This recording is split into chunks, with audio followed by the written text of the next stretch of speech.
Imagine if you spent months, maybe even years, perfecting a design.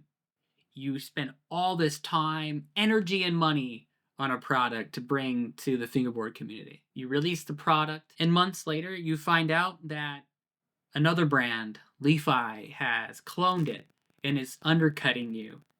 This is a real experience for many brands. And I'm here to tell you that we got to band together to get this to stop. It's not just unfair, it is unethical. It undermines the integrity of the fingerboard community and, quite frankly, discourages genuine innovation from fingerboard company owners. You might think I'm exaggerating, but this narrative is not a fabrication. Rather, it reflects the experiences of numerous fingerboard owners that I have personally talked to. For example, I spoke with one company owner that had their product cloned by Lefi. This owner explained to me that they were in the process of developing a new fingerboard product. When they found out that one of their other products was listed onto Lefi's website and had been cloned. And not only that, it undercut this individual pretty significantly. And guess what? Due to the associated risks of having a brand such as Lefi or Avenue come in and decide, hey, I can just take this design and send it to a manufacturer and have it recreated, the risks were too significant. The amount of money that would have been put in to do a run of these products would have been too steep to have that risk happen and to not make the sales. It would have hurt them financially and in a very significant and serious way. This individual abandoned the project, resulting in a significant loss of time and some loss of capital. Luckily, they did not go with that run before they had the risk of Lefi coming in and ripping them off. And mind you, this company, it's not a big fingerboarding, in quotes, company. This brand is a sole proprietorship, operated by one individual. Just one. They're the boss man, they're the manager, the supervisor, they're the customer service agent, and they're the person that is in fulfillment. They do all this themselves. So to have somebody come and clone their products, have it manufactured elsewhere, and undercut them really, really impacts their life. And what's really disappointing to me, guys, is in the past, the entire fingerboard community was remarkably close knit. This is not the first time we've seen copycats or clones. In fact, it's happened many times. What's different is how the community responds. In the past, the entire community would seemingly come together and shun those brands that were copycats. Forums and social media platforms would buzz, people would find out, and then the word of mouth would spread quickly. This collective effort not only protected the original creators, but it also fostered this sense of unity and mutual respect amongst fingerboard enthusiasts. And there are a few examples of this. In 2008, Timo Lieben had an individual that was helping him make the decks for Berlin Wood. This individual decided that they could take the mold and make the decks for themselves under a different brand called Wicked Sticks and left Timo out of it. We almost didn't have Berlin Wood. During that same time period, another company named Fast Fingers Ramp Company out of Florida, United States, came around and decided to do what were basically one-to-one clones of Black River ramps. In both instances, there was massive community outrage. Whether it was on the forums, on YouTube, or on Facebook, there was a consistent message that this was not okay. And as such, people knew to not purchase those products. However, in recent years, this landscape has completely shifted. Where once there was this sense of unity and collection action, well, guess what? It has waned. It's gone away. The fingerboard community once so vigilant and protective of its creators, is now so fragmented. I hardly recognize the community these days. The rise of social media and online marketplaces has made it so much easier for these lecherous copycat brands to thrive, often without any sort of consequence. And there are still some members of the community that strive to uphold those values of integrity and originality and quality. But I feel there's this growing and growing contingent that will turn a blind eye to unethical practices simply to prioritize affordability over authenticity. And here's what I mean by that. I typically see the following reasoning to support brands. The first is actually a legitimate concern. It's an affordability concern, especially in international markets where the cost of getting like a decent fingerboard product is exacerbated by the lower income levels in that country and the higher shipping cost. And that's a valid reason and concern. But there are options here. Number one, there's obviously tech deck. These trucks have gotten so much better over the years. I can get a tech deck from my local Target for $2.99 American dollars, and it performs extremely well. The tuning is solid. It's not professional level, but it's perfectly fine for fingerboarding. You can even shape these trucks and make them even better and modify and tune them for very inexpensive. Additionally, I recommend checking out brands like Vortex or Deli Trucks, as well as exploring Alibaba and AliExpress for non-copycat fingerboard products. You'd be surprised at the variety of brands out there that do offer inexpensive fingerboard products for an affordable price. Now, the second reason I have seen is this erroneous belief that the company whose products are being cloned don't have a trademark or patent on their product. And the funny thing is, many of them do. I'll give you an example. Black River Trucks not only have a trademark on their skull logo, they have an equivalent of a design patent on their trucks. If you go to the German equivalent of the patent and trademark website for the government there, you can find Black River's patents on there. And they're not the only ones that have patent or protection on their design. And those that say they have no case to stand upon is absolutely untrue. As you can see from this side by side, this is a trademark from Black River, and then the clone trucks from Levi. The skull is a direct ripoff of this. You might say, well, it's just a skull and bones. But if you read the trademark, it's applicable to a very narrow field, and it does include skateboarding and fingerboarding products. That's where it would be a violation, which Levi has done. The reason why you haven't seen much action here is first, pursuing a legal case, frankly, is expensive for everybody.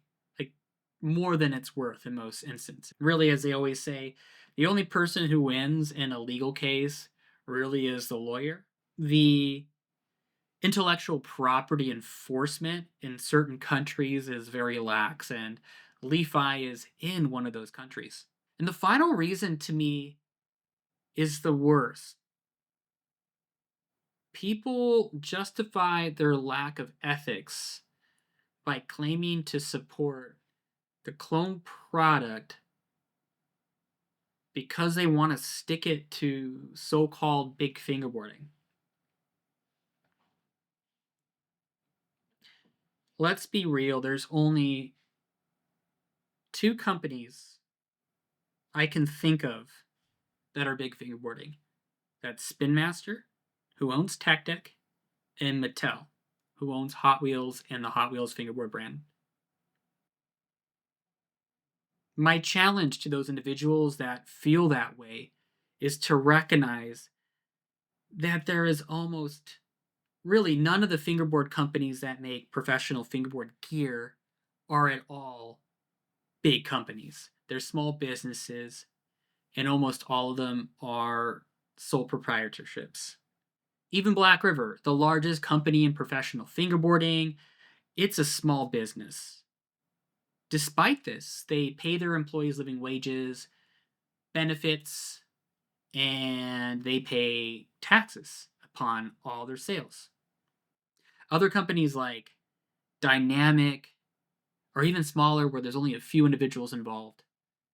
And the rest of the companies are single employee companies, people that are on their own doing all this, and they're having their products copied by Li-Fi. I know some of you are going to double down and say that those companies have enough sales or money, or they charge too much for their products. Li-Fi doesn't stop with the big companies, guys. They do not discriminate on company size at all, and we can see examples of this. They cloned Undead fingerboard trucks. Undead is a manufacturer, aka a single person, that hand makes their trucks in Indonesia. I'm having the video play next to me. Li-Fi stole their design. This individual hand makes their own product. He shapes them, he hand assembles them, he makes the bushings, the pivot cups, and then he distributes that out. Kraken fingerboards are out of Mexico. This owner does the same thing. It's one person. Guess what? Li-Fi clones them under the K quality truck. And it doesn't stop there. They've cloned Obsias, Y trucks, cartwheels, shoulder bar, and it goes on. The brands I just mentioned all support fingerboarding around the world. They ship free product to events to sponsor as giveaways. And I have a perfect example of this. I threw Intense fingerboard event last summer, and Black River sent about $1,000 worth of fingerboard product to give away. Flatface sent a ton. Dynamic gave me so many trucks and wheels and stickers. And these are the brands that are having their products copied. They're giving their products away to the community for free. They actually support fingerboarders and fingerboarding and our core fingerboarding. Now, I've spent a lot of time talking about Li-Fi, but it doesn't stop there. They're not the only manufacturer that clones products. There's another product out there that is reminiscent of that story about Fast Fingers Ramp Company. The brand Avenue shamelessly clones both Black River obstacles and also Loft obstacles as well. And the worst part about this is it's under this guise of a misleading mission statement that justify their thieving actions.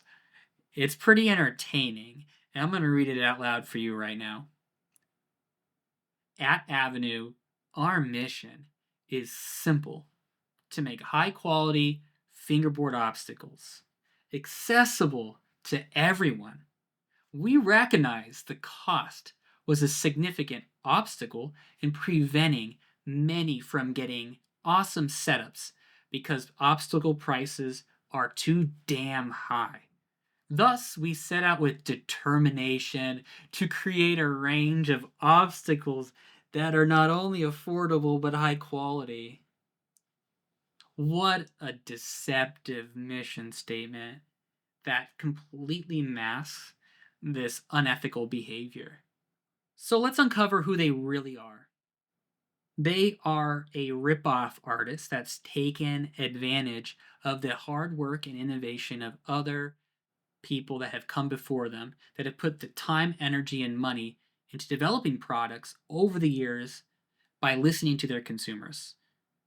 And this individual makes one-to-one clones from them. That's terrible. What prevents Avenue from making their own unique designs and just selling them for cheap. Why do they have to clone somebody else's products and undercut them? It makes no sense. You could have just made quartz or granite ledges that were different proportions and shapes and designs to loft. You could have made different stair sets and benches that were completely different design, but no, you made the choice to jack somebody else's intellectual property. You're a scumbag. And here's the kicker, guys, it's not just the manufacturers, it's also the resellers and distributors of those clone fingerboard products. And I want to apply some pressure here as well, because there's a lot of brands are guilty of distributing clone products.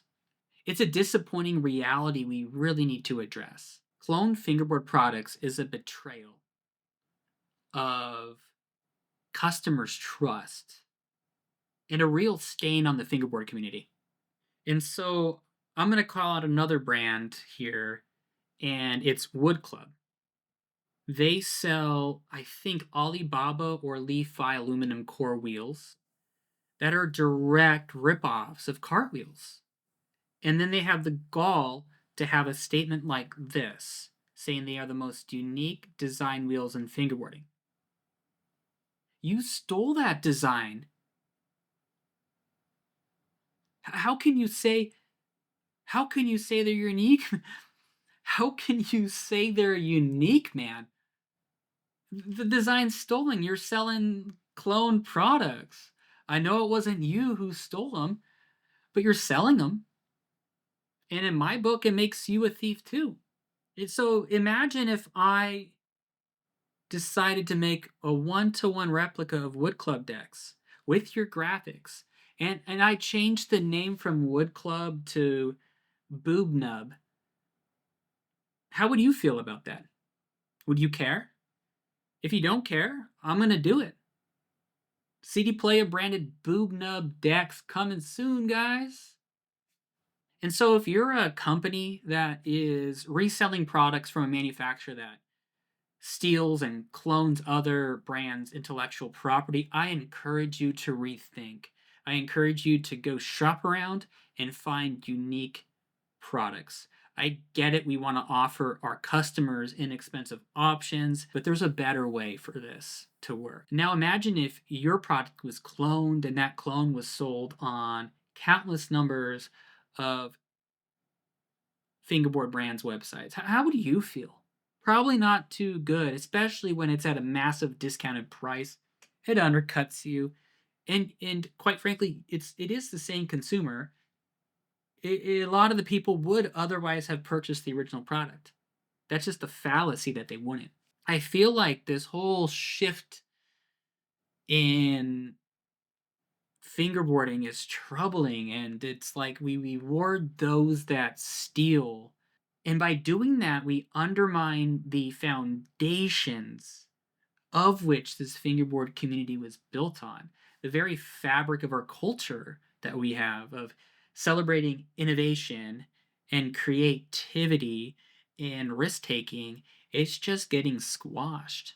And it just discourages any sort of innovation and devalues the hard work of our creators that take the risk to develop fantastic new products for us. And if this trend continues, I am worried that we are at risk of losing the very essence of what makes the fingerboarding community special. Like, what can we do about it? So I challenge you all, like, as consumers, as company owners, to be vigilant, to do your research before purchasing products. Support the brands that prioritize quality, originality, and unique designs.